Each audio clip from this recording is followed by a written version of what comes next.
सामाजिक, राजकीय, व्यावसायिक जाणीवेतून फक्त बातमी किंवा खबर यांच्याही पलीकडे जाऊन जनमानसांना खंबीर उभे राहण्याचे सामर्थ्य देणारे आपल्या हक्काचे व्यासपीठ महाराष्ट्र 24 न्यूज, प्रतिबिंब समाजाचे. श्री संत गजानन महाराज यांचा 146वा प्रगट दिन मोठ्या भक्तिभावाने जिल्हाभरात साजरा होतोय.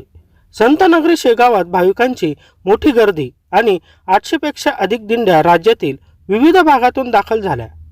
दरम्यान वन बुलढाणा मिशनच्या माध्यमातून जिल्ह्याच्या राजकारणातील चर्चित चेहरा बनलेल्या संदीप शेळके यांनी जिल्हावासियांना अनोख्या पद्धतीने शुभेच्छा दिल्या. जिल्ह्यात प्रसिद्ध होणाऱ्या विविध वर्तमानपत्रात संदीप शेळके यांच्याकडून करण्यात आलेल्या जाहिरातीतून संदीप शेळके यांनी जिल्हावासियांना शुभेच्छा दिल्या.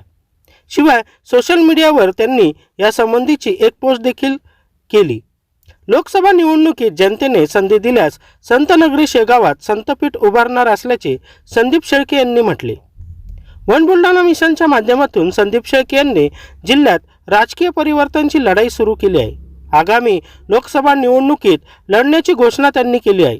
सध्या संदीप शेळके यांच्या नेतृत्वात जिल्ह्यात सुरू असलेली वन बुलढाणा मिशनची परिवर्तन रथ यात्रा जिल्ह्यात हिट ठरली आहे. दरम्यान श्री संत गजानन महाराज प्रगट दिनी संदीप शेळके यांनी अनोख्या पद्धतीने दिलेल्या शुभेच्छा देखील चर्चेचा विषय ठरला आहे. महाराष्ट्र 24 न्यूजसाठी प्रतिनिधी संदीप सुरवाडकर.